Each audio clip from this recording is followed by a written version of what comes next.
Hello, everyone. Welcome to the 17th part of the Drifters Atlas Presents Ascension World Building. Hi, guys. I am your host, Zach, coming once again with my co host, Thomas. We are here today. We That's are it. struggling a little bit. Legend Keeper just had an update, which is great. They're doing some cool new stuff. Again, this program is in like a beta test, so there's some stuff that they're working on.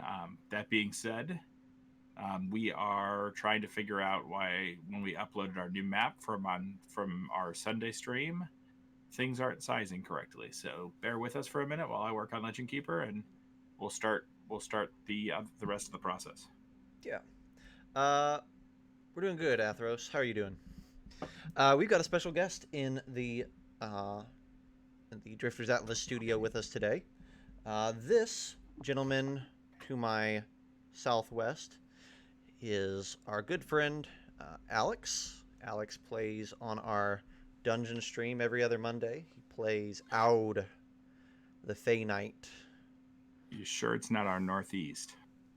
No, he's definitely in my southwest. Eh, If I can Fun. point right, yeah, Inside joke.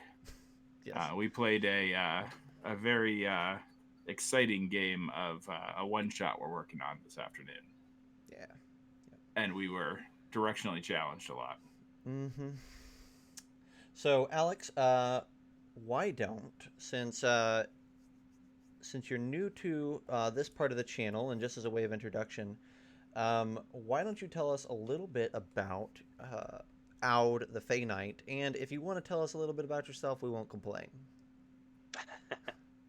All right. Well, I guess Aud the Fey Knight, just a weird inspiration I had to create, because I really like the Paladins in 5e because they removed the whole, they have to be religious fanatics restriction. Mm-hmm. And the way they have them,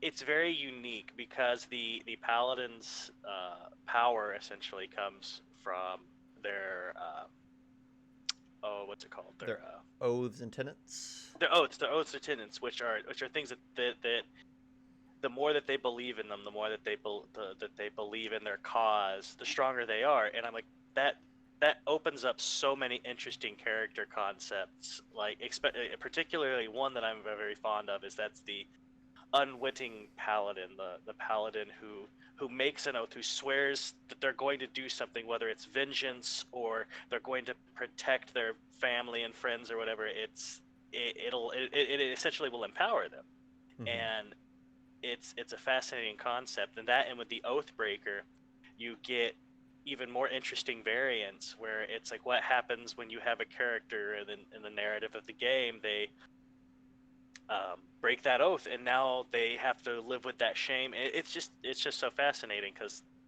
it's like you can have potentially a good person who is an oath breaker because they swore an oath of vengeance when they were angry and in a dark place. Say their family was killed by orcs or drow or something, so they swear, I'm going to kill all of them, and they swear this oath, and they're so empowered, and they go slaughtering people, and then for some reason they feel guilty about it later and they can't do it anymore. They've essentially broken their oath. Their oath was of vengeance, and now they can't seek out their vengeance, and now you have a good character, or a character who's trying to do good that is an oath. It's just a fascinating concept to me.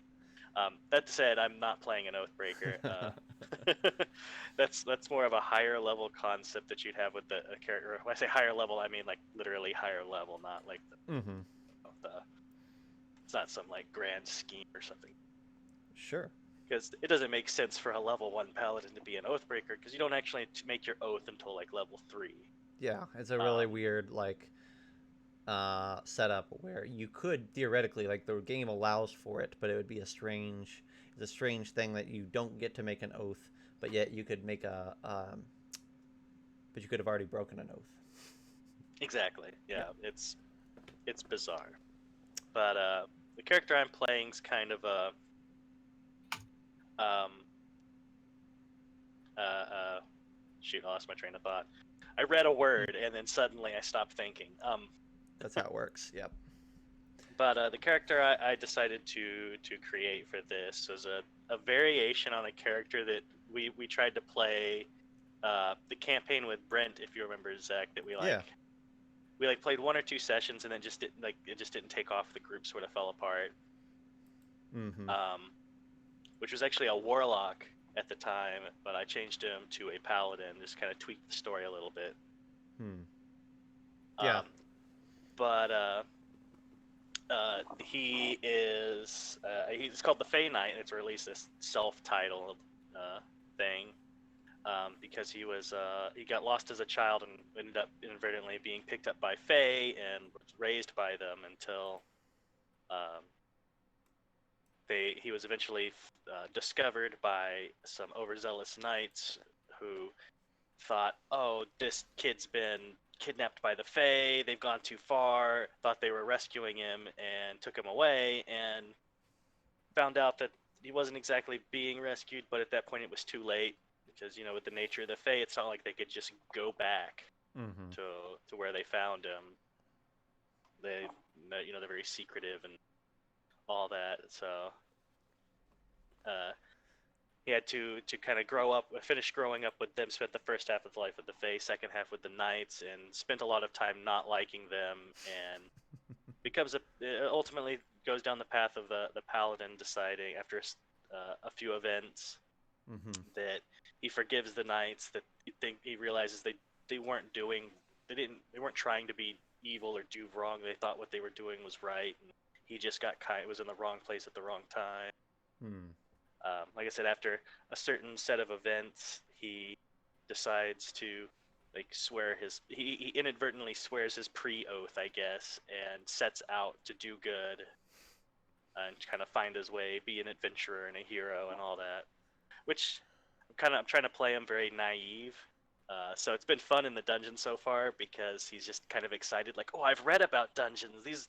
I've read the stories of heroes and tales and myths and stuff. This will be great. We just go do this, and then not trying to sabotage the party or anything, but just kind of make it more lively.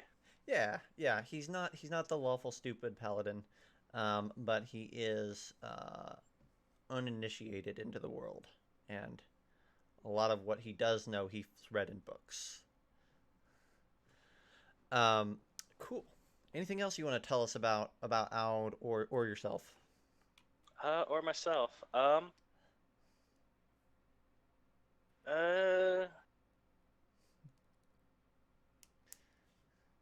Or you can remain a man of mystery.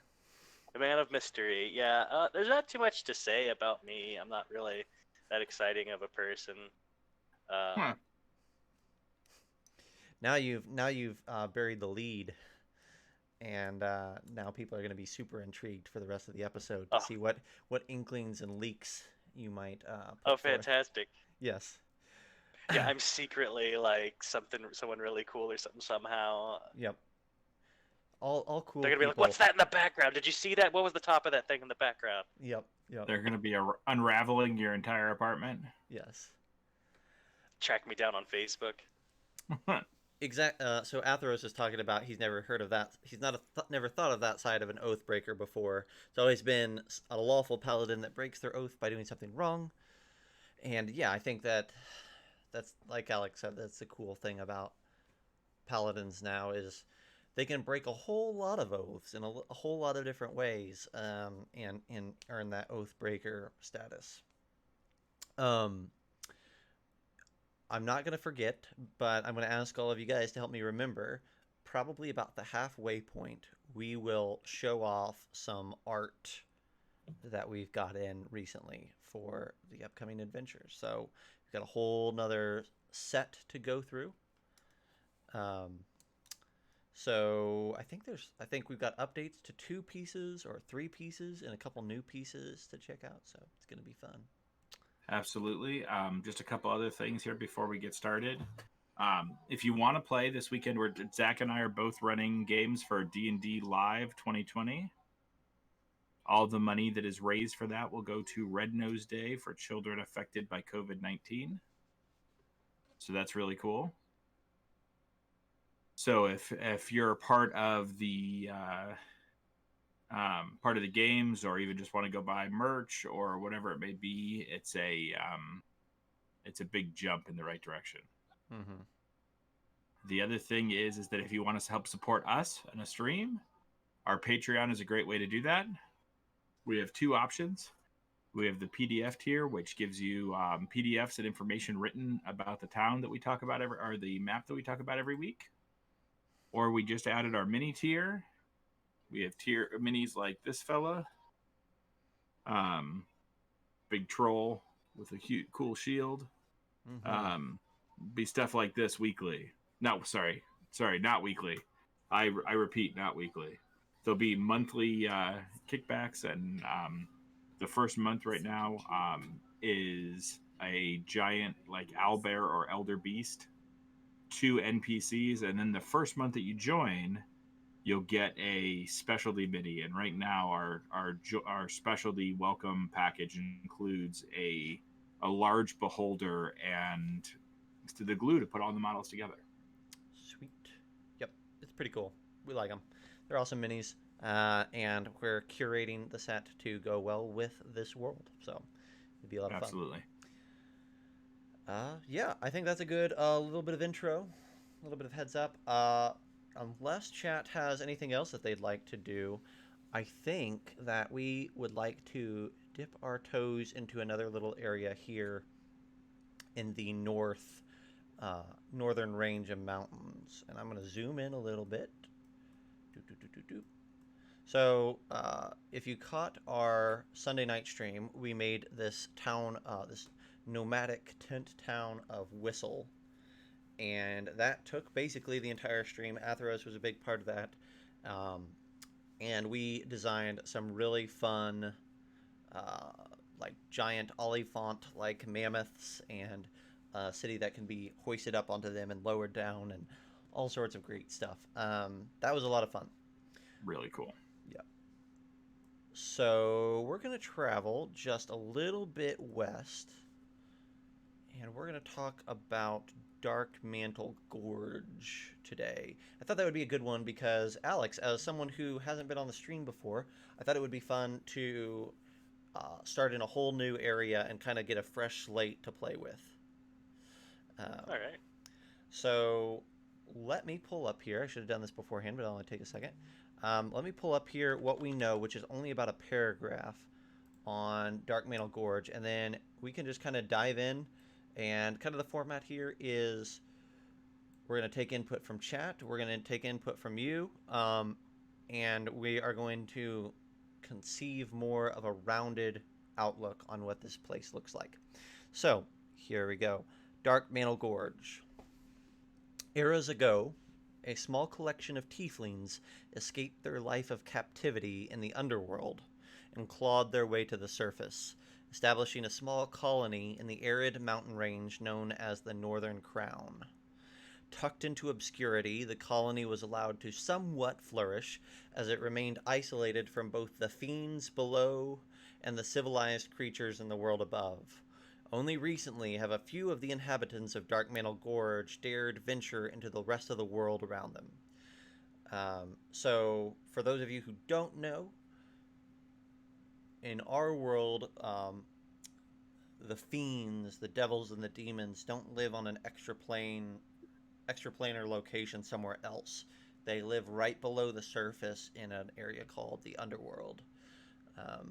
And tieflings are kind of the lowest level of those creatures, or at least a lower level. They're still that like mixed race between fiends and humanoids. And so they're largely considered like slaves and servants and cannon fodder and things like that. So a group of them has managed to escape that oppression and has established a refugee camp is too light of a word, because at this point it's an established like town or city, but we don't know anything about it. So hopefully you guys can help flesh that out. And while you guys talk, mainly I'm going to be adding to the map, so I'll just kind of pipe in whenever, but take it away, whoever wants to. So we have it's up here in the northern mountains. Can you see the map, Alex? Yeah, I've got it. I've got it up here. Okay. So it's up here in the northern mountains. Do you feel any kind of way about a tiefling village? What do you think? What do you think hear that?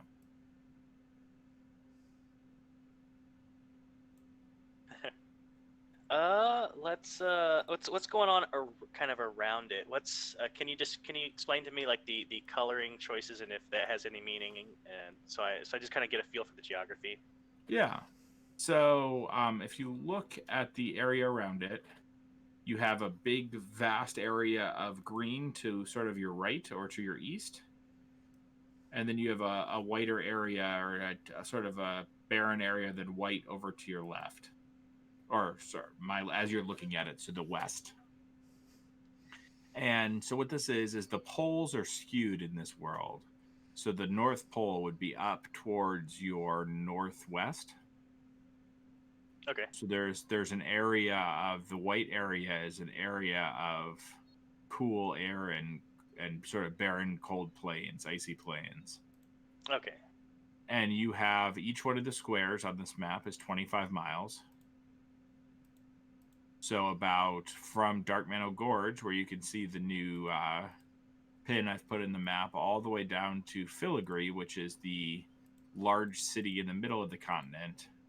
It's sort of a barren spot we haven't done much with so far.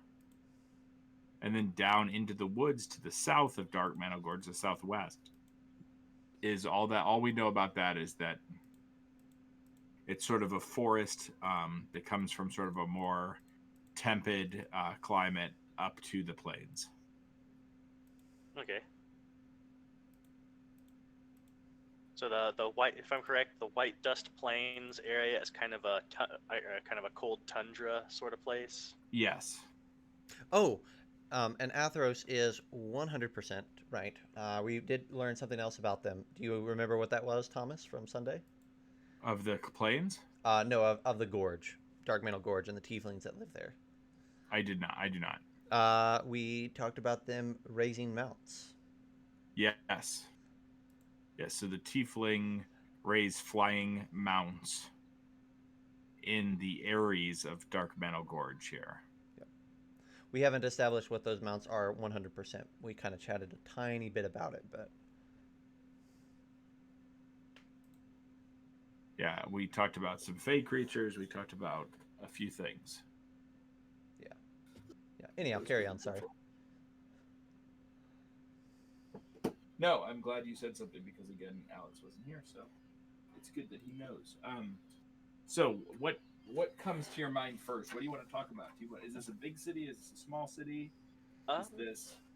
Well, the first thing that comes to mind, honestly, is probably the most important question: is what is the actual what's the worst way to word it? The location geographically in these mountains here of their settlement. Are they going to go make a semi-underground settlement since that's sort of what they're used to? It's comfortable, or do they want to say we want nothing to do with that sort of life and like make it on top of a mountain and get as far from the ground as possible? I don't know. That was my first thought. That's a great question, and I know you've done a little bit of research on how we do this. What do you think? What is your, and we'll see what Athros says as well. But what do you think? Some sort of ranger patrols to alert them if anyone is climbing or crossing mountains. They trade with the Genasi of Whistle. Yeah, that's the mounts saying there. Yeah, if they're raising mounts, I'm assuming the mounts would be native to the mountains. I can't imagine so. They were entrepreneurial, or they're adventurous enough to. They're intrepid enough. I'm not sure what the word I'm looking for is, but to just like grab them from some other place, bring them to the mountains, adapt them for the mountain. That's a lot of work. So I would imagine they're native to the mountains. The geographic location of the mountains, it would be honestly pretty safe for them to just set up camp wherever. There's only, I can't imagine there being many reasons for people to go up in those mountains. It's not like anyone needs to cross them to get to anywhere but water. Right. And I mean, once it's an area going into the Arctic area, so it'd be just general people would be pretty crazy to just start climbing up there because it's going to get really cold really fast. So, but then there again, they're from under the earth, assuming I'm kind of assuming that it was kind of an infernal-esque area with fire and brimstone. You got it. So it is a very big change for them. So, but it also has to deal with also could have to do with the leadership. Who motivated them? What was their reasoning? What was their cause?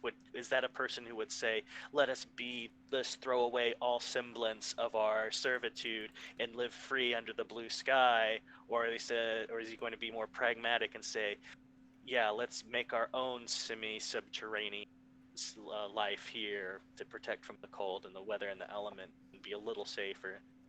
I don't know. I also overthink things. So one of the things, yeah, okay. So one of the things that Atheros is throwing out there is these rangers, and I think if we kind of play off that idea, that they have scouts and whatnot, like to me, I like the idea that these are pragmatic tieflings. Like they're survivors. I think that that's the thing that they definitely are. That they have a mindset of they are the lucky ones. They're the ones that made it out, and they have to make sure and ensure that their refugee settlement survives at all costs. If that makes sense. So I'm thinking about so you hear about in the Forgotten Realms, right? Where drow have come out from under the surface in colonies. Mm-hmm. And it's super uncomfortable for a while, but then they get sort of situated and things start to get better and start to get easier. Is that something you're thinking of? Something that maybe these people have changed their way of living and have adapted to living on these mountains? Yeah, that brings up a good question. How long have I should have asked this sooner? How long have they been there? I think that's up for debate. Long enough to where they don't see themselves as true newcomers, but not so long that they've kind of established themselves as a kingdom in the okay, so maybe 2-3 generations sort of thing at most. Yeah. I think that's a fair answer. That there are plenty of them that are there now that have only known this life. Yeah, I think so. Atheros is saying also that we had talked about, maybe that was a while back, but maybe there are giant owls or other large owlbears or whatever creatures in this wilderness. So yeah, that's another good point. I think that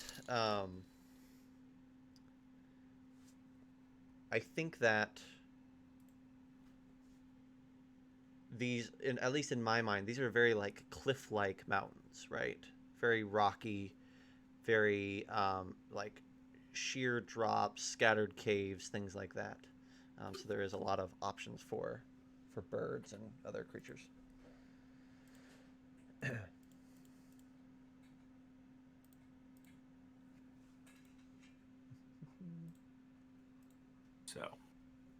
So have we decided on if they're out in these mountains or underneath these mountains and they come out for Ares, or what about kind of a mix, that they turn the mountains themselves. That's what they're doing, is they're going up towards the tops of these mountains, turning the upper portions of them into essentially skyscrapers almost, they have tons of experience underground, so I imagine they've done some mining and stoneworking.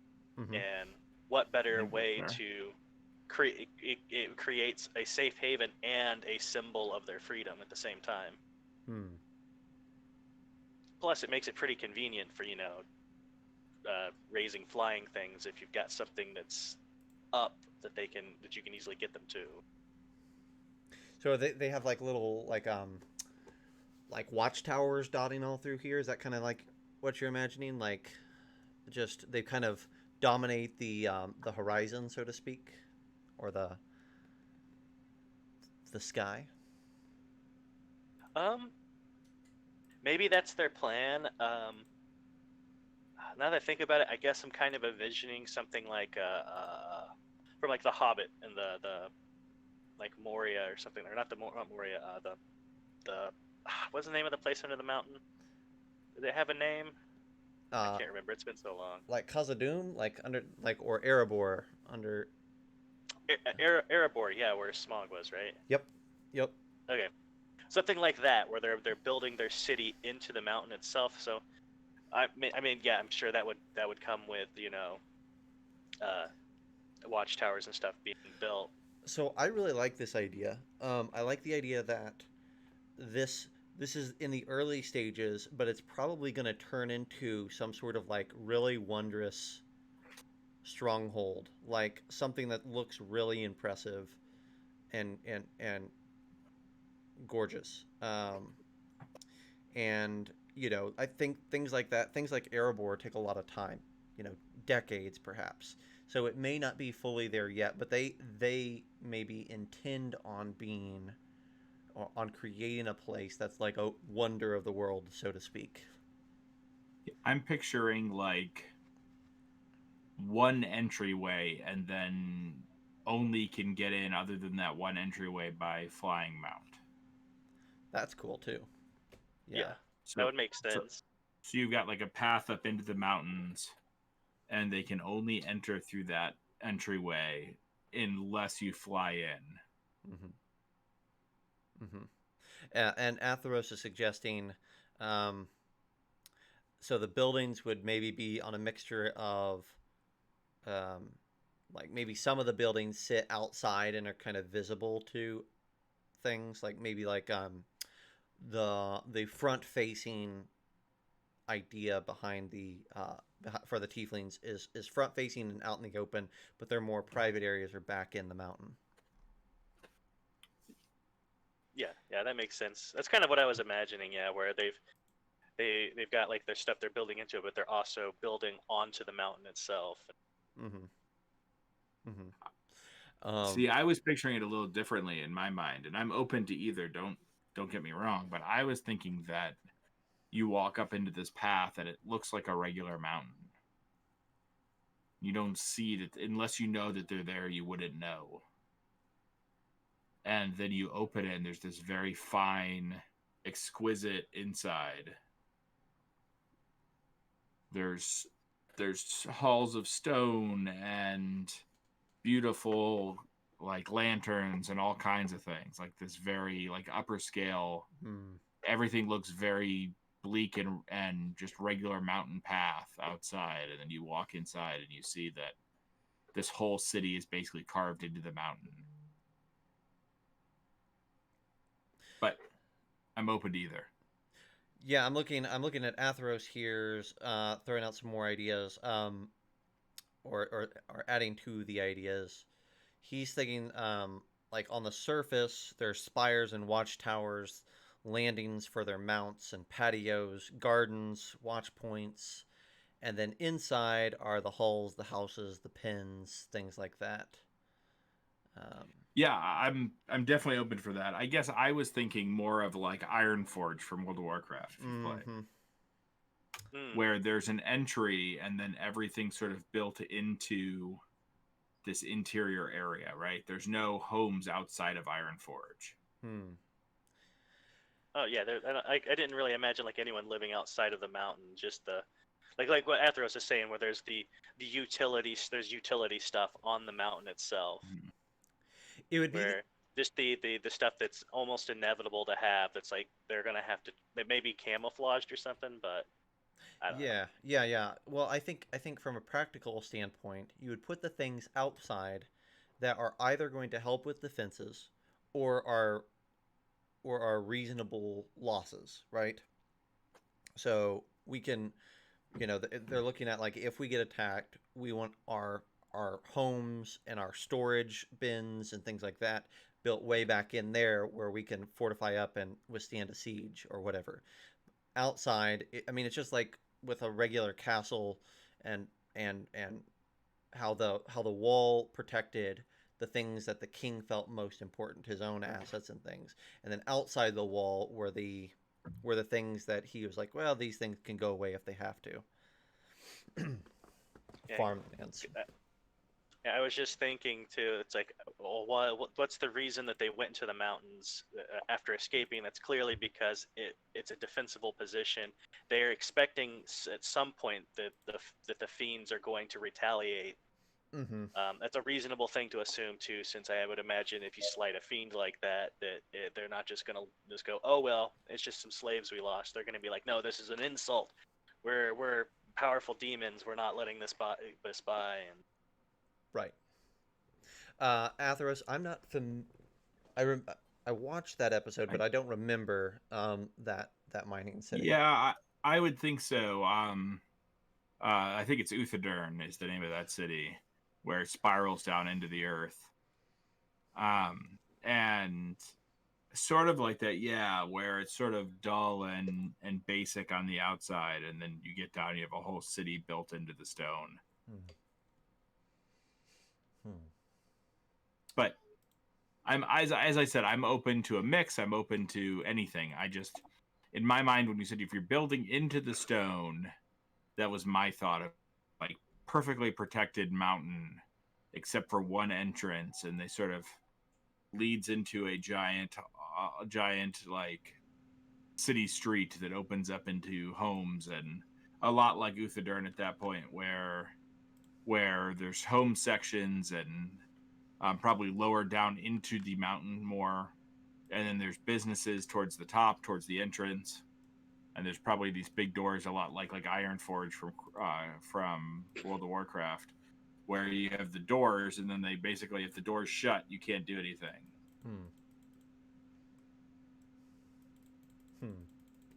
yeah, I think after thinking about the reason why they're high, they would want to keep a low profile. It makes more sense for them to be as hidden as possible, which kind of sucks because I was really liking the idea of having like a mountain, like the top of a mountain they've literally carved into some kind of symbol or something. But it makes more sense for them to keep a low profile. And sense doesn't matter. If this is our world, so if you want it to be a carved top of a mountain, we can make it a carved top of a mountain. We can make Tiefling be. You know what it would a be, race right? to connect with people. You know what it would be, right? Like because they know that fiends come from below. You can have the carved because what they would do is everything would be visible from above. So when you fly over it, you see like these symbols etched in, right? And that's then, actually brilliant. Yeah. Yeah, and but if you look from down up, there's nothing to see. Yeah. I like it. I like it. Atheros is saying perhaps the entrance is something like Khazad-dûm's entrance, hidden to prying eyes but accessible to those deemed friends by tieflings. The entrance opens to a big hall that leads to some sort of path stairs that guide towards the rest of the settlement, and since it is high up in the peaks, the structures blend with the surroundings. Yeah, I think so. I think we can have our cake and eat it too here. Yeah, and I think from above, from things coming from down up, it's very much closed off, hard to get access unless they've allowed you passage. But from above down, everything opens up a little bit more. They could even have like little like hidden vents or cavities that you could like fly down into, and maybe gain access to certain things from above like that. Yeah, I think there's places carved in that like generals can fly in, or whatever it may be, leaders of military and stuff can fly right into their to places, right? Yeah, probably so. Like there's still going to be some sort of like fortification there if they need to, but it's like more accessible for quick in and out. Cool. Do you want to talk a little bit about, because I think we determined last time that flying mounts were their like resource of choice. Like that's the thing that they are, as they open themselves up to the rest of the world in pieces, the thing that's allowing them to have some of that back and forth is this export of winged mounts. And I know last time we talked a little bit about it, but we didn't get very far. We threw out a whole bunch of ideas. Obviously, there's the simple ones like hippogriffs and uh, what was the other one that's really standard. Um, but then we also talked about Pegasus, nightmares, cloakers, and even like dinosaurs. But I think we went a little bit too far with like pterodactyls and pterodon. You lost me a little bit with the pterodon. I understand. I still think it would be awesome for tieflings to fly on dinosaurs, though. I think that's a cool Yeah. image. It would be a cool image. Can you picture it in the book with just it shows just a Darkmantle Gorge and it just shows like a tiefling just flying in underneath the words of the area? Yeah, I can. Pointed face dinosaur. Yeah. We also talked about like giant eagles, things like that too, just as other mounts. Eagles would make sense geographically because we do have here in the real world we have large eagles that live in the mountains. Like I believe it's the golden eagle in Russia is one of the bigger ones. You can't obviously ride on it, but it's a pretty darn big eagle. It takes down small deer and stuff. Oh yeah. One thing I don't. If you want to add conflict a little bit and make it, I'm just kind of thinking about what would make it narratively interesting, and there's another option since they are kind of have that infernal appearance. They're probably not well received by people, so you could go a route that makes them even less well received and less trusting, but kind of fits their motif and do something like I don't know, like a giant bat or something. I'm not sure what else is available that kind of fits the That's kind of evil cool motif that they could be raising up there. Yeah, and I think they can have one or two, arguably three, if two of them kind of are the same. Like if we said, "Oh, they have giant eagles and giant hawks," then I would be okay with the third one. That's a little bit weird. But I think they could have a couple different things. I also think that they're probably in the market for eggs and things of other things that they can try to turn into mounts. They're probably, if you had something like a giant eagle egg, or if you could go find them a giant eagle egg, I think they'd probably be pretty happy about that. Yeah, that's another one. Like maybe there's just different breeders, people trying to. I believe I watched one of your episodes earlier that you guys mentioned patterns for dragons and like the reptile breeding crowd. They refer to those as morphs. So, which some of them are highly valuable and were worth tons of money. And I could imagine that applying to this too. They're breeding specific eagles or bats or hippogriffs with certain feather patterns or colorations that are just desirable by collectors or just rich people in general. They're going like, oh yeah, look at me, look at my hippogriff, it's got shining gold tail feathers or something, you know. I love that. I love the idea that like they are breeding for certain patterns and certain colors. Atheros is throwing out ideas too that we can play with. He talked about cloakers. Maybe the cloakers could be used by a night watch. That's one thing that we did talk about. We kind of skirted around was the idea that maybe there was a different mount that had dark vision, like a cloaker, that was better for used for night patrols and things. He says, what if the Lord's government used giant snow owls as mounts, but they're not traded since they're native to the area and since it was the first being the tiefling saw soaring in the open sky with such freedom and decided to use them as a society motif, which that's kind of cool. And then he's also saying Remoraz eggs would be awesome. And then he's just 100% behind the idea of selective breeding.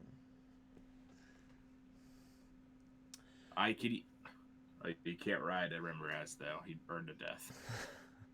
Tiefling might not. Yeah. So I think we could do a blend of this, right? We could do like, kind of as a weird way of skirting it. If we did like the snow owls as like their mount of choice, and then we did the giant eagles as their mount for the masses, so to speak.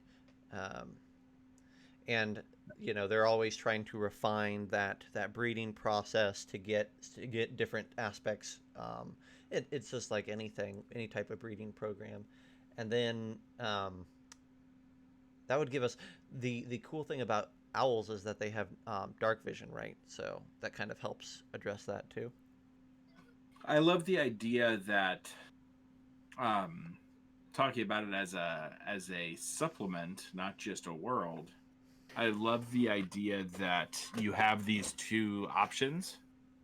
Mm-hmm. You have eagles and snowy owls. I put snowy elves, snowy owls. Yes, breeding.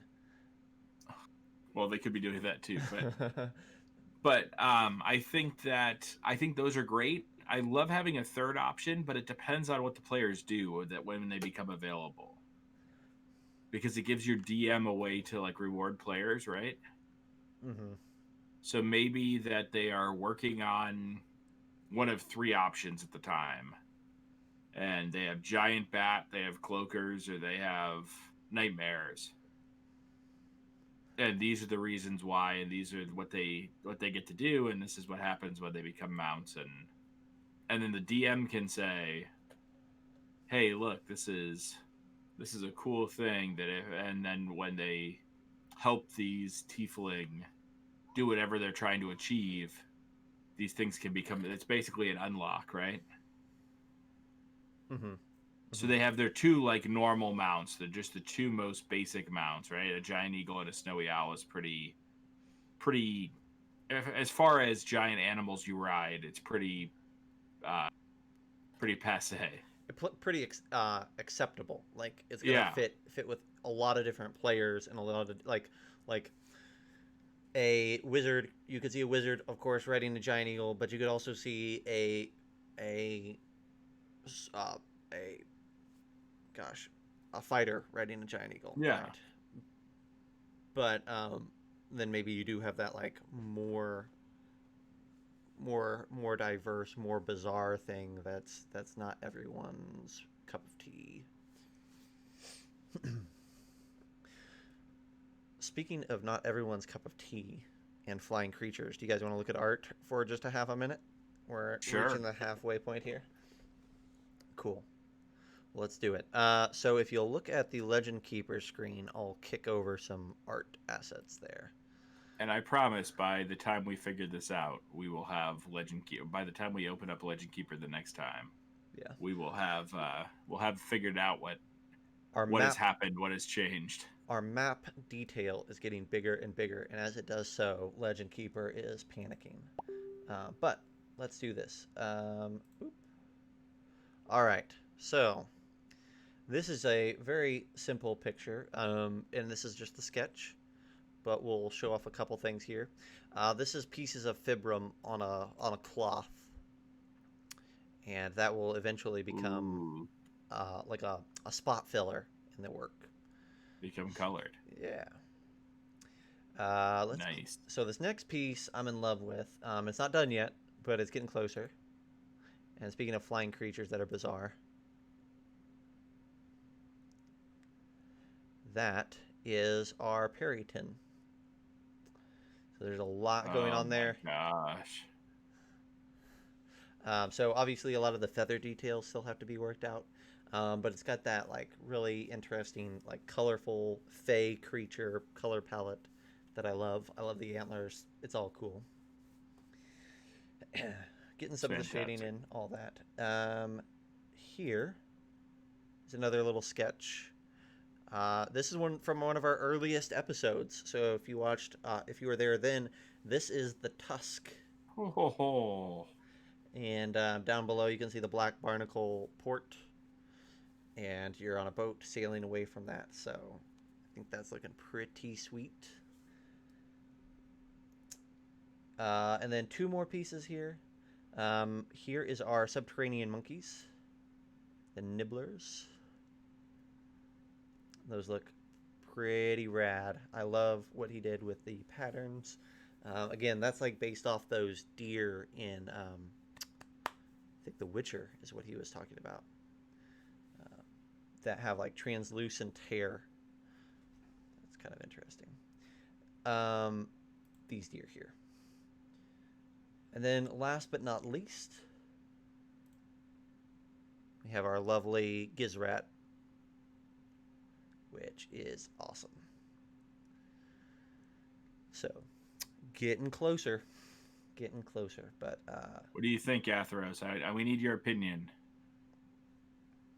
I really want that. I just want that line artwork of the tusk, just in a print, so I can put it up on my wall like that, because that is fantastic.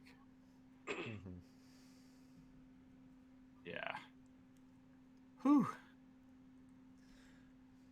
So cool. You could see that being, if you took out the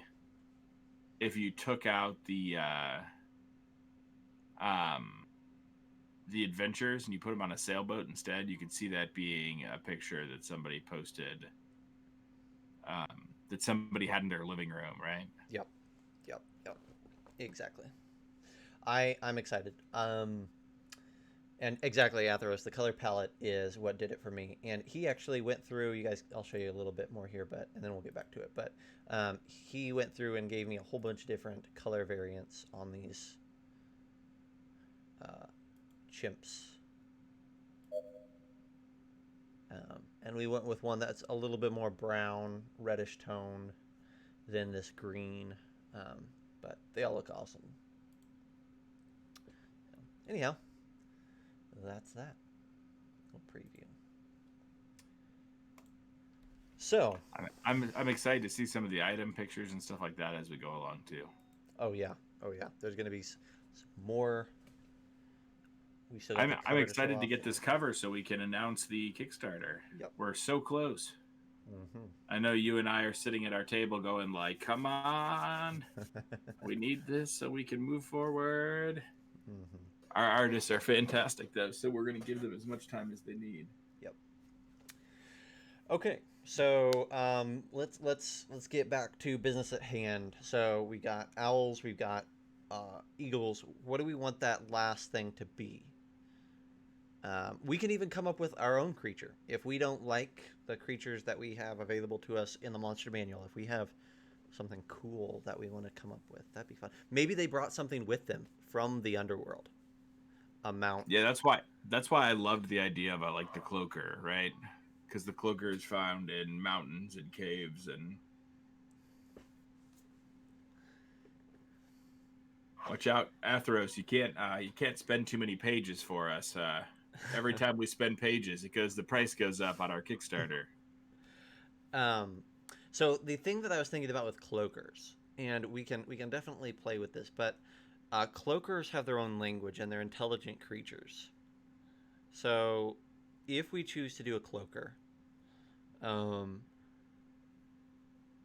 we there has to be some sort of there is a relationship that is expressed there between a sentient mount and a sentient rider, and we would have to figure out. Yeah, it's not just a beast. It's not just a unintelligent monstrosity. It's they have their own culture. They have their own society. So that would be of minor concern. I guess, I mean, it's a concern for me because I always think about the narrative, but you also have the fact that the tieflings just fought and escaped bondage, and now that you'd be asking them to essentially take an intelligent creature that I would assume that they would know that this is an intelligent creature and put it into bondage. Yeah, there's an argument to be made that maybe there could be a non-bondage mount situation, but they certainly wouldn't sell those ever, right? Because once you sell something, it's hard to not see it as being owned, and that's tricky. I hate to bring up this book again because I'm pretty sure you expressed your distaste for this book, but you remember the Living Ships Star Wars book? Oh yeah. What if you could argue for something like that where these cloakers form a bond with their rider or whatever, and maybe something out of like Panzer Dragoon or something, but I mean that would be almost like a new class sort of thing if once you really dive into it. So maybe that wouldn't fly. Maybe it's a custom subclass for these tieflings. I don't know. That's kind of cool. Custom subclass for Ranger. I'm trying to think That's of what what I'm would thinking. be. It's probably Ranger. It's either Ranger or because they're an intelligent creature, you could maybe play on like, um, I could see like a rogue bonding with it just because they have the same like expression of like stealth, deception, illusion, darkness. That maybe just their similar ways of viewing the world makes them a nice bond. Mm-hmm. I gotta look up a cloak. I don't even know what a cloaker is. Oh yeah. Let's Uh, see. I'll yeah, I'm sure you'll find one.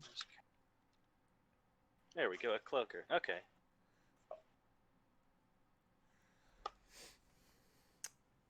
I like the idea. Like I like the idea that like you have to be a tiefling. Um, Because this would be something that you kind of bond with them over time, you know? mm-hmm. Atheros is suggesting that we do a cloaker variant so that we can kind of change the rules on maybe how it works and whatnot. We could call it like a tainted cloaker or something like that. That's a cool idea. I don't even know if we're allowed to use the term cloaker. I believe we are. Yeah. Are we? Yeah. I believe it's SRD available. Yeah, I mean, doing some kind of like breeding a new type of cloaker would definitely be beneficial since I'm reading here they do have light sensitivity. And that would make for a hard to use mount. Yes. Well, yeah, unless it was used just exclusively at night. Well, I mean, I know Although, Atheros was. here's an interesting ability here. While it has damage transfer, while attached to a creature, the cloaker takes only half damage dealt to it rounded down, and that creature takes the other half. That's an interesting ability that would make for an interesting feature in the subclass. yeah. Like maybe it is like it's a warlock or a wizard or something, and that's expanded, and they're able to cast spells or something through the cloaker, or I don't know. Yeah. My imagination's going wild now. Yeah, that's what we like. Let's take on this then, since we're all kind of firing on all cylinders. I I think that that's a really cool I remember that feature now that you bring it up, and I'm like, yeah, that feels like it's ripe for mounting at this point. I think turning it into a mount is interesting. Don't look at me like that. Um, I'm looking at this thing's That- picture, and I don't like your choice of words. Yeah. Yeah, you're like, that thing feels like it's ripe for mounting. well, let's Just turned 18. yeah. So, how could we differentiate this one?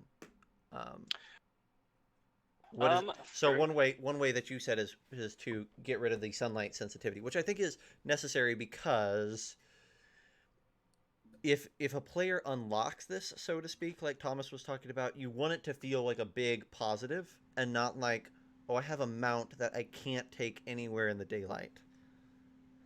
Okay. Well, I mean, like I There's- said, if we make this a ranger subclass, well, There's also the there's fact a that couple this. issues.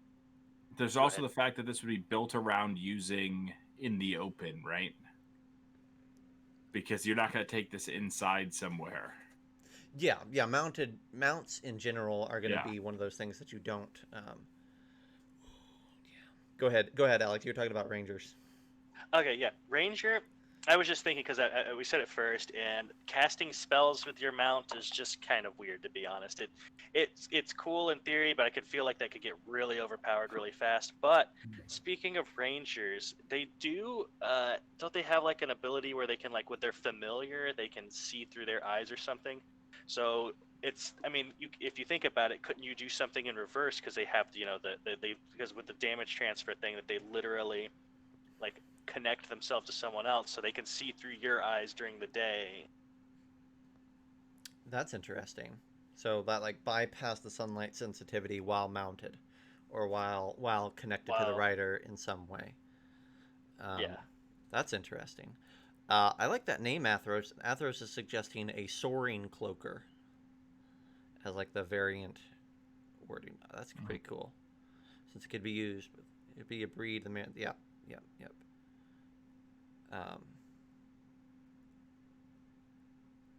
Um, yeah. Okay. So I'm liking this.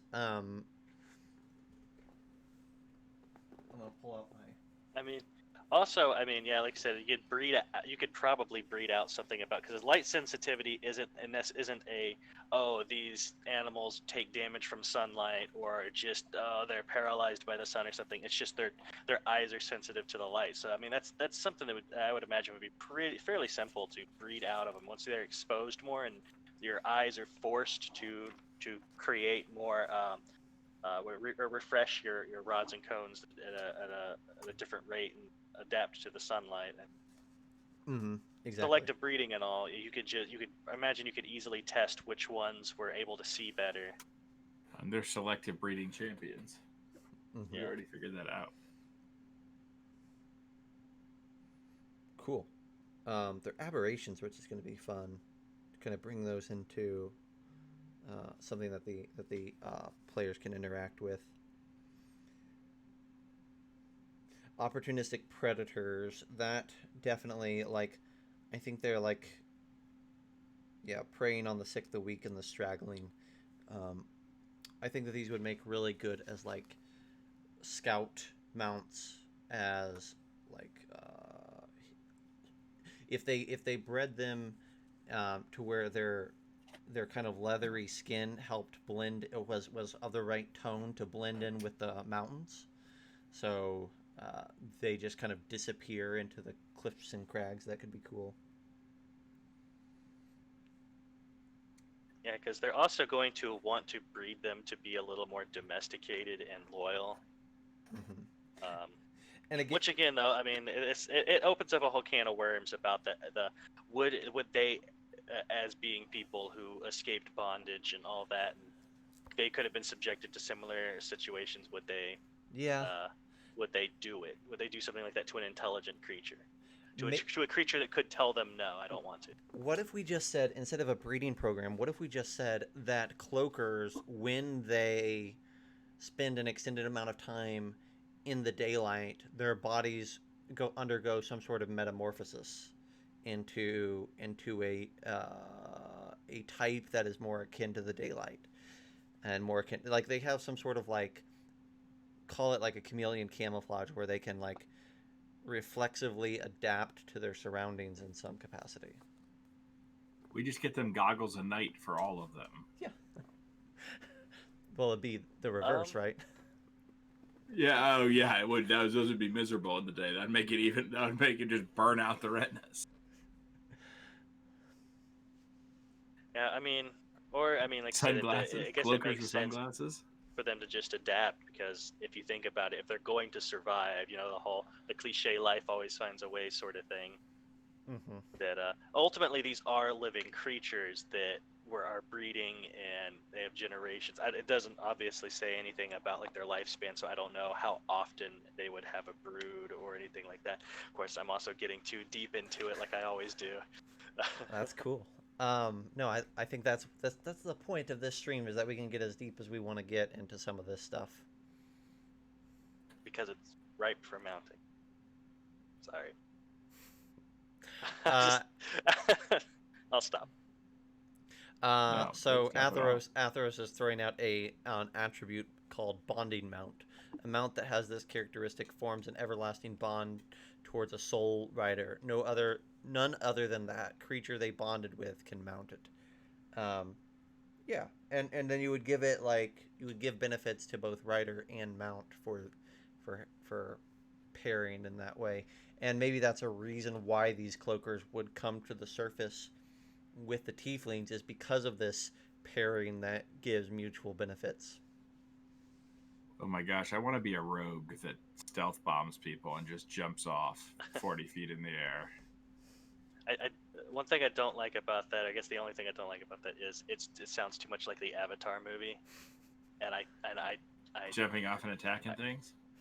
No, the bonding with the thing, and like the literal, having the literal feat or a characteristic. It's like there's something about that reminds me of that movie, and I hated that movie so much. Yeah. I want those 4 hours of my life back. How could you hate that movie? It was a visual masterpiece. Yeah, it was very pretty. Everything else was not. Unobtainium? Come on. Yeah, Like I'll as give soon you. as I heard that, I was like, oh, please no. Were you done already as soon as you heard that? Oh no! At that before that, I mean, they were taking a paralyzed Marine for a like highly classified, super expensive project. I'm But like, but his he did. brother, his twin brother, is the one that died. That's not how twins work, though. It's not like you can just In the like movies, trade out a that twin is. for another. See, there was just it You that don't and know. the movie was overhyped for me. So when I watched it, I it am a was like, I am a very high proponent. I have a very high proponent of downplaying movies. That way, when people watch them, they get super excited. I yeah, thought we watched Snakes on a Plane for the first time years and years and years ago, and everyone told me how much trash it was. And then I watched it. I'm like, this wasn't as much trash as everyone said. I like this movie. yeah. That's what I typically have to do to myself. I have to convince myself that a movie's going to be bad. And where my mindset going into Avatar was, I've got nothing better to do this evening. I'll rent this movie. And it's just the trope of we have sticks and stones, we're gonna blow up space helicopters with them. I'm just like, It's an This is awesome trope. this is I'm not gonna, the I'm this gonna is not throw the a spear through through an Apache helicopter. I'm like, this thing can take more damage than that. How much of a badass are you though when you do that? I I believe this is the third stream thus far that Avatar has made an appearance. So it's definitely become influential. All we can say is that. Atheros is As here, getting us back on track. Good for him. Yeah. Yes. As selective breeders, they would make it so the brethren they have is less sensitive to light by only breeding the ones that present those characteristics. So there wouldn't be a need of making something to allow the cloakers to fly during the day. It would be effective Yeah. after tons of generations. Yeah. That's what we were saying earlier. Yeah. Perfect. Okay. So I think with that, Pocahontas 25th century. Pretty much. Exactly. Yeah, you're right. And Pocahontas was a great movie. I just want to throw that out there. Although it's incredibly inaccurate, but Doesn't matter. Disney made billions. well, Yeah. duh. All they have to do is say they could make the worst movie ever, and they'd still make billions off of it. I feel like that's a win. I was gonna say, I feel like Thomas is saying that what really matters is that capitalism wins, and if it wins, then everything's great. If we made just okay products, but we were making billions of dollars and people kept buying them, we obviously are doing something right. Okay, all right. I understand now where you're at. I'm doing what Alex is telling us to do. I'm setting the viewers up for us making sub exciting product. And now we are making another mountain, and now continue. we are just like monotone drone on exactly what we're doing. And Yes. now I am looking at the book. They're already 8 books in. They got to buy the next one. I'm kidding. Okay, but Fair enough. back on topic. Fair enough. So let's do this. So we've come up with that. We've come up with the mounts. We've come up with the city. In piecemeal, we kind of have an idea for what the city, how the city is built, what the design intent of it is. What are some things that Thomas could add? What other sorts of creatures are found in this area? So we know what's up in the air. What's down in like the valleys and amongst the rocks here that your party could encounter? Really big goats.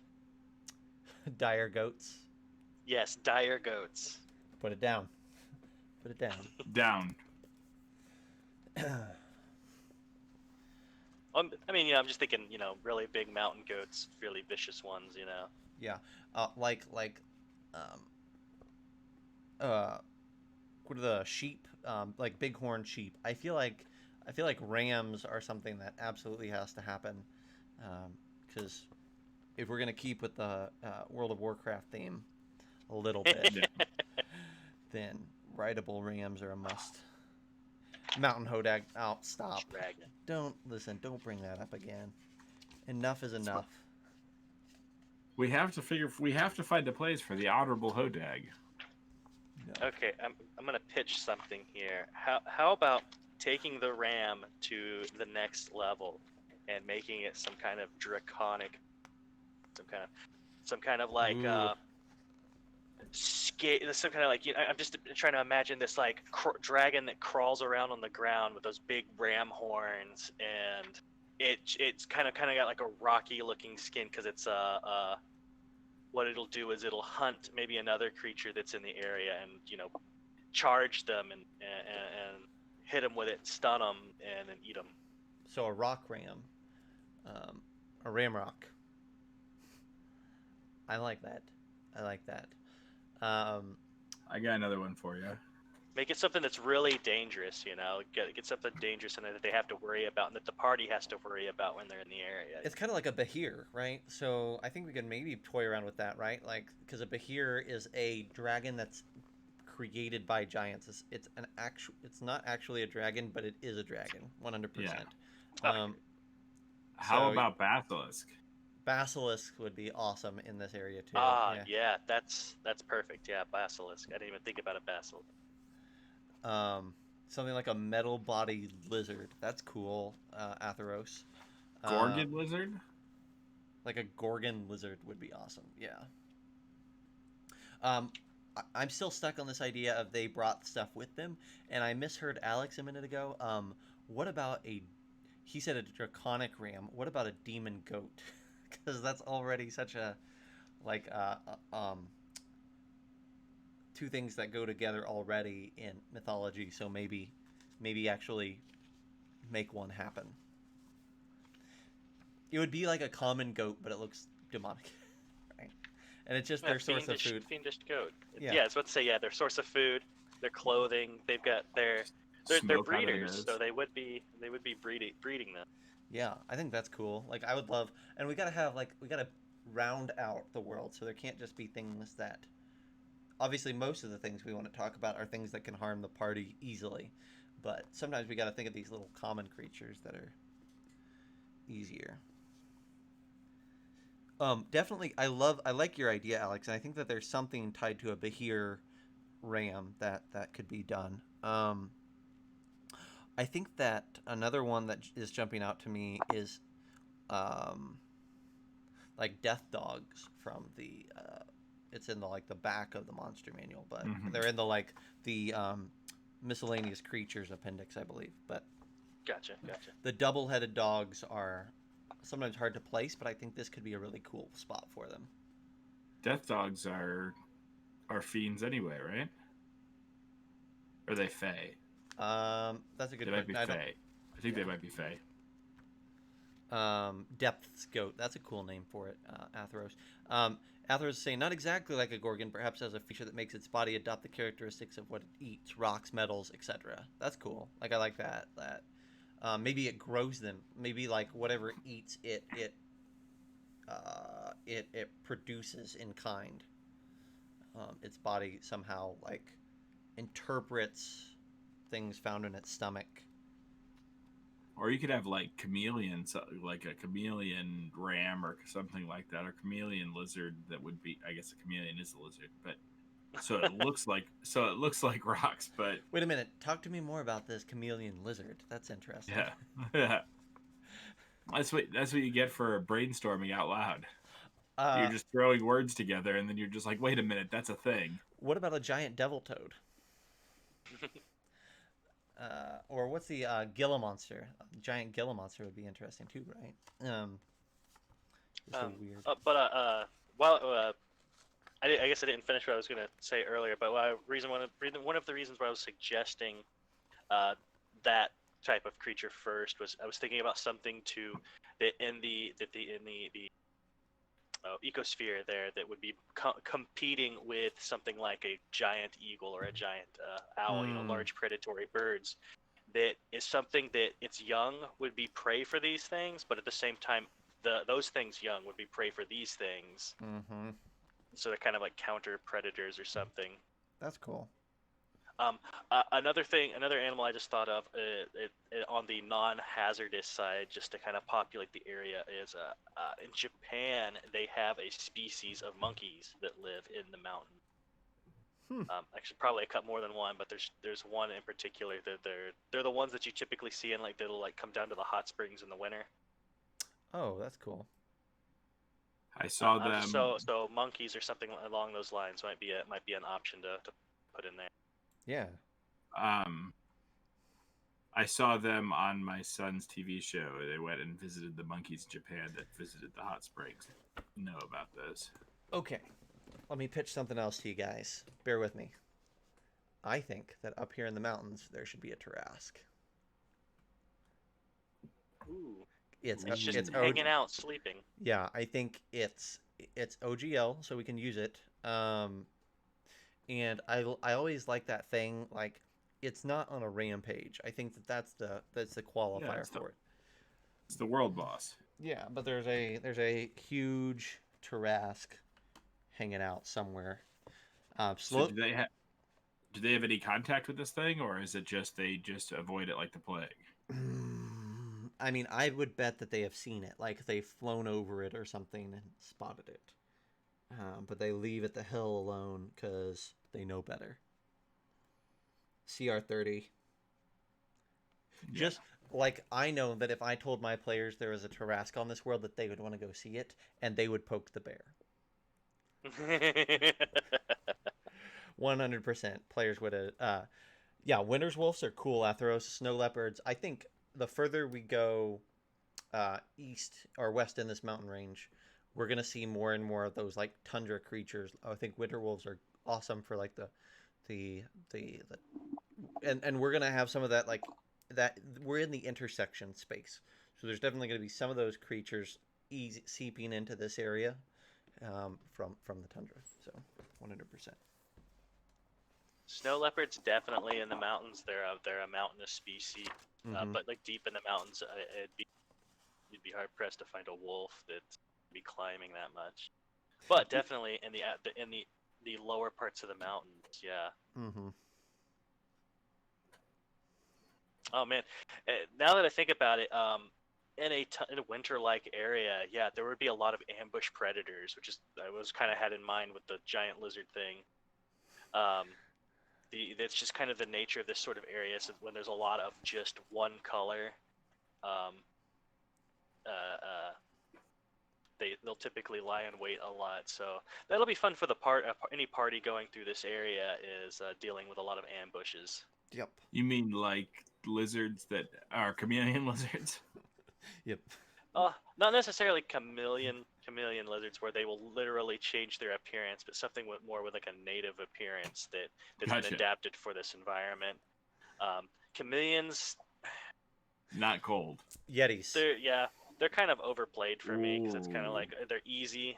Yeah. They'll just go, oh well, it's a chameleon, it turns invisible. And it's like, not really, but okay. Don't you bash Jurassic Park any more than you already have. They had the I will make fun of Apple branded dinosaurs all I want. they didn't they say like the Allosaurus in, was it the Allosaurus? No, it was a Spinosaurus, wasn't it? In Jurassic Park 3 that had the they like turned completely invisible, and then they did the same thing again in Jurassic World. Anyhow. I don't remember it in Jurassic Park 3, but I do remember it in Jurassic World. Yeah. And it could like hide all of its thermal energy. Yes, exactly. Yeah, and like scents. I think Yetis. I would almost rather save Yetis for the tundra, if now that I'm thinking about it. What is Yeti's other? What's the other name for in D&D for Yetis? Well, there's the abominable Yeti. Yeah, but there's something else they call it. I just can't remember what it is. Oh. It doesn't matter. It's all the same. They're in like the Icewind Dale area of the Forgotten Realms. Brunner Battlehammer and things like that always talk about whatever this is, and I can't remember what the word they use. It's not Yeti. It's something else. And I'm struggling. I can picture them in the freaking Baldur's Gate games. Yeah. Not mentioned in the game. in the monster manual if it is. Geckos instead of chameleon lizards. Their skin could have motifs of its surrounding, but not the perfect camouflage. Yeah, like I think that's some sort of lizard that it doesn't blend, it doesn't change, but it's just kind of has a natural camouflage. Is cool. Where do you find the slod? Slods are demons. Because they're scary. No joke. Demon toads. They're actually like extraplanar, like limbo is where they come from. Gotcha. That would be fun, but we'll have to find a different place for those. Yep.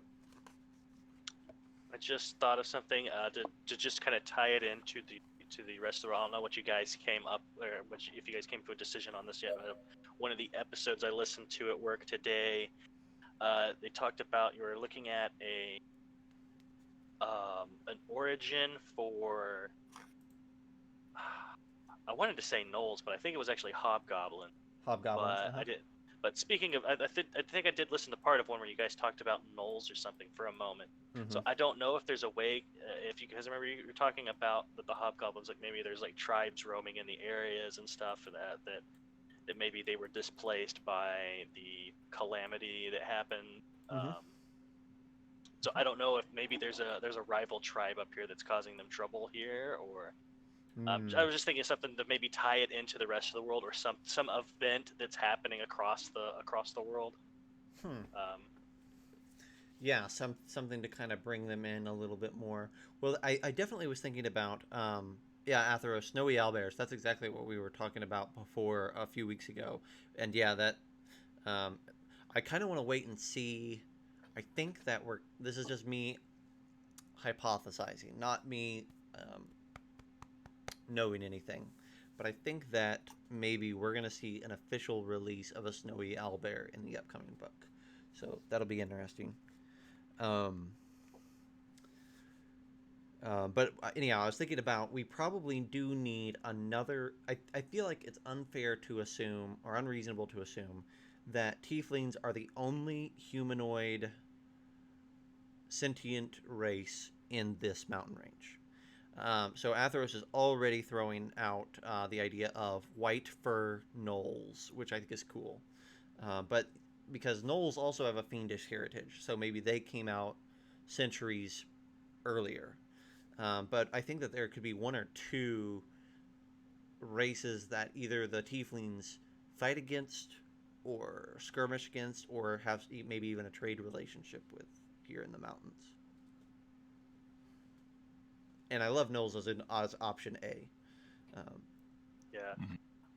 Just like, again, thinking about the narrative and players interacting with the area, I feel like I'm leaning more towards it being someone that they're having a conflict with, because then it gives the players more to interact with there. Because if it's just allies, then it's just another town to visit, you know? Right.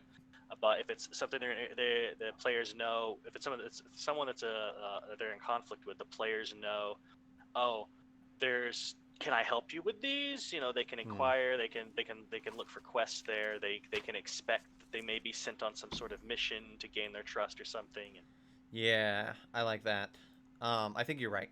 I'm going to vote 100% for gnolls here, because I feel like they're the other fiendish humanoid race, and they're like letting them be the evil bad guys against the tieflings is a fun comparison. And then I was going to just double check. I like the idea of Aarakocras, the bird people that unfortunately, though, we could make our own bird people, but Aarakocras are not available to us to build with. Civilized yetis? That's kind of cool. That could be interesting. Civilized, or at least, I mean, yetis have their own language, so maybe they're starting to learn common as well. So there's at least some primitive form of communication.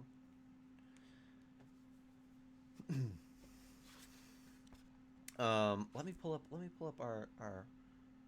Let's see.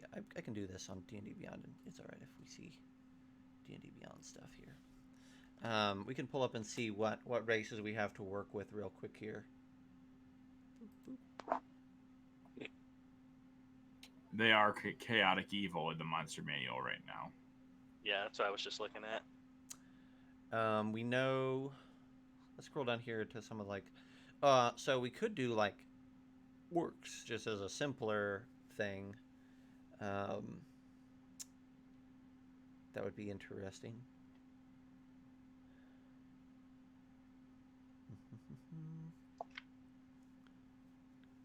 Yeah, he's saying maybe they could learn Fiendish instead of Common. That could be fun. Yetis that know Fiendish.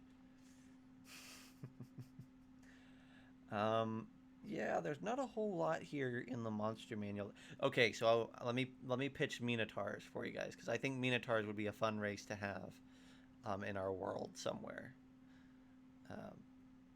I think I think that they fit well in that like rocky tundra mountainous area. To have this race of Minotaurs would be really fun,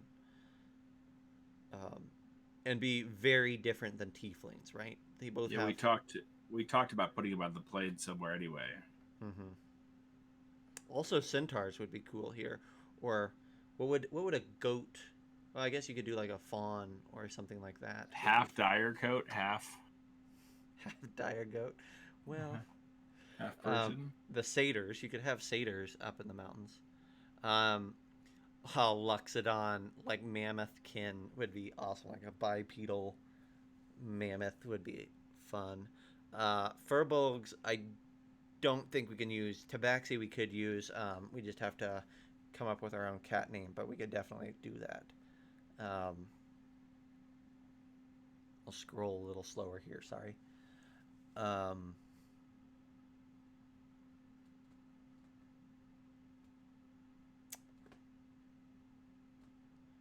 I love the so I guess I'm thinking now about this mountainous region, and if we're thinking about a mountain native, then I love the idea of it being maybe either Tabaxi. Oh, we may have lost Alex there, but I love the idea that it maybe is Tabaxi, or he should pop back pretty soon. That'll fix our video. There we go. Yeah, it'd be really cool to have. It did wonders for our photo. Oh, there it goes. It'll move. Yeah, there we go. Perfect. Yeah, you're good. There we go. It's beautiful. All right, there. So it'd be cool to have because if you look at the Tabaxi picture in the Volos, mm-hmm. There it is right there. He's hanging on like the side of a mountain. He's got an egg in one hand. Yeah. Just stealing eggs from somebody. Yeah. That could be cool. That could be cool. And I think the more, at least small backstories to areas that are fleshed out means that players feel more comfortable playing that race. Mm-hmm. So we don't have to go into an entire Tabaxi lore. Mm-mm. But if you know they're from this area, that's all you would need. Mm-hmm. Yeah, I think that we could make a strong argument for there being Tabaxi around, catfolk in some way around.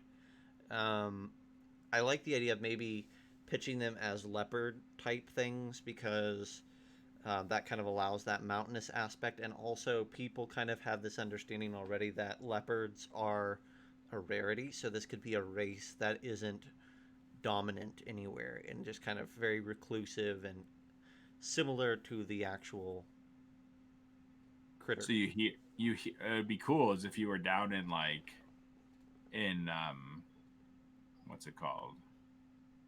If you're down in Tribune and you hear news like, oh, you're headed through the plains. If you see a leopard, it's good luck or whatever, and then the players catch one sort of out of the corner of their eye. Mm-hmm. Mm-hmm. Yeah. And then they go, let's chase it, and they find the Tarrasque, and there you go. You see him do one of these, like, no, put this slowly back away. The tabaxi are like the tabaxi climb on the Tarrasque like Legolas walks on snow, like with footsteps light enough that they don't disturb the creature.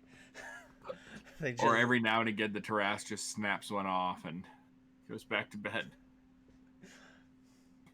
such as the trade.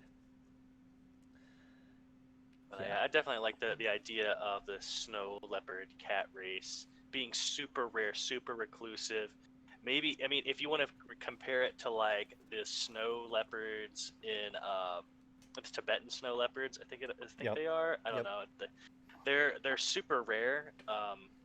And like some of them go years without seeing another snow leopard, especially for like mating. So they're like almost like hermit like. Maybe it's part of their culture there. I don't know.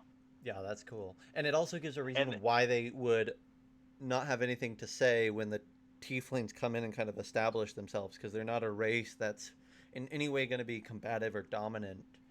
Um, exactly. yeah. It also lets you make a really cool NPC somewhere else in the world if you just happen to have one in a city. Mm-hmm. You introduce them to all this lore about them being super reclusive and not being able to be found, and then all of a sudden there's one in Filigree, let's say. Mm-hmm. It's just your mind instantly goes to, ooh, I'm not supposed to see this person. Yeah, exactly. I love that sort of stuff, Atheros. The idea that they're seen as good omens and whatnot, and maybe there's even like I feel like the people around there, at least the tribes, would consider it abhorrent to hunt them or to engage with them in conflict, and that's another reason why they've kind of been allowed. And the only creatures, like the creatures that would ignore that and would hunt these tabaxi, snow tabaxi, whatever we called them, would be the gnolls, right? The common enemy of tabaxi and tieflings are gnolls. Maybe again, I'm just thinking about the narrative interest. Like make them kind of similar in a way to the tieflings in that aspect, where they're not just like killing and skinning and eating these things. They're capturing these things and selling them to collectors, to rich people for because they're supposed to be rare. They're supposed to be not seen. Mm. Some weird evil politician or something has one in a cage. Hmm. I love the idea that like the gnolls are a counter breeder, right? I like that idea that the gnolls will trade in things that the tieflings will not. Well, it's rather than it being like a breeder, that's more like they're a hunter trapper, that they're collecting these things Hmm. unwillfully. While the tieflings have kind of they're developing a relationship with these creatures because they're Yeah, breeding them, I like that. That's cool. Knowles have a just to kind of caged. yeah. I think that's another good way, Atheros. It's good thoughts always to think about how do we point players this direction in a natural way, or in a way that they're going to pick up on. And so yeah, you could use Thomas's NPC idea to steer them towards this area, maybe to help with null problems, or just that creature could talk about the tiefling stronghold in the mountains and could relay some of that information too. Um, so yeah, I love it. I love it. Um, Guys, we are at the hour and a half mark. Exactly. Nice. That went quick today. That went real quick.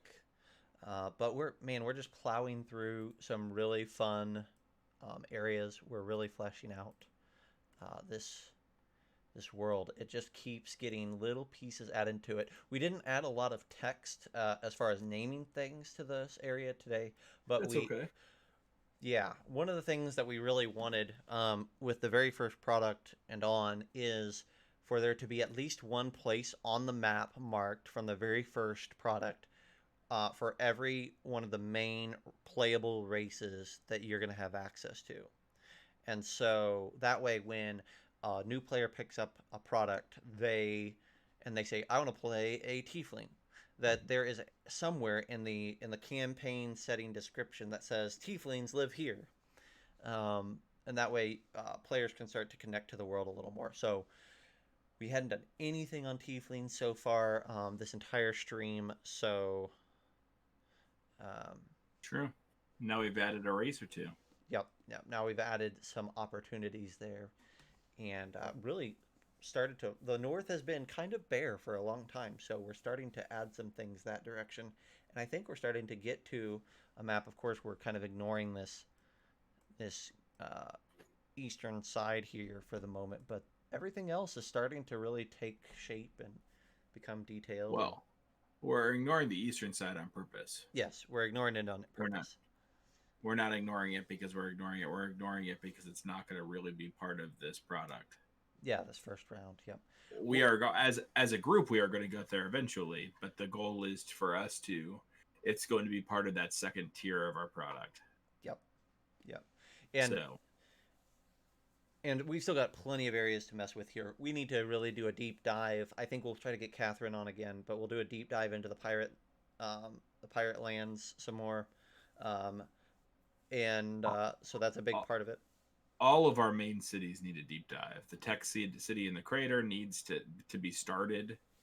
Mm-hmm. The filigree needs more than what it has. We've got sort of like the caste system in filigree, and that's about it. Mm-hmm. So we've got a couple options there that are big. Sweet. Well, Alex, thanks for hopping on tonight. Thanks for adding a lot of good input. That was a lot of fun. Yeah. I hope you enjoyed it. Did you enjoy doing a little world building? Oh yeah. I'd love to come back on sometime if you needed someone to come in or something. I didn't really know what I was getting into. To be honest, I was a little nervous because it's super like in our other stream, I could just kind of go, yeah, I paladin that guy. On occasion. On here, I've got to be a little more talkative, but interact more, and it's just a new experience. But yeah, it seemed to go pretty well. And we have a guest that wants to come say hi, guys. Athros, thanks for hopping on. We appreciate it.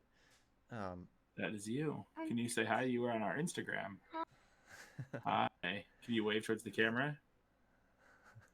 Hi, everybody. He's got to go back to bed. Just as a quick note for those of you who are part of our kind of core stream group, David really wishes that he could be here tonight, but he had an emergency come up, and so he'll be back hopefully with us on upcoming streams. So I hope all is good with David. Yep. We probably will not be having a stream this weekend. Yep. D&D Live. Zach and I are running. I'm running, I think, 16 or 17 games, and Zach's running 19. Mm-hmm. So it's going to be a long, busy weekend, and we got Father's Day and everything else. So our next stream will probably be Dungeon on Monday night. That's right. With Alex. That's absolutely. So thank you, everybody. Again, if you can, support D&D Live. Even if you can't play a game, it's a great charity. They have a great T-shirt and some other stuff with that snowy owlbear we were talking about on it. There was also, if you can, you feel like it's worth your while, the best way to support us is through our Patreon right now, and soon to be our Kickstarter. Absolutely. Watch for that in a couple weeks. I'd say we'll have something announced in the next couple weeks. I think that's a good spot to wrap it. So we'll see you next week, Atheros and everybody else. Bye, guys.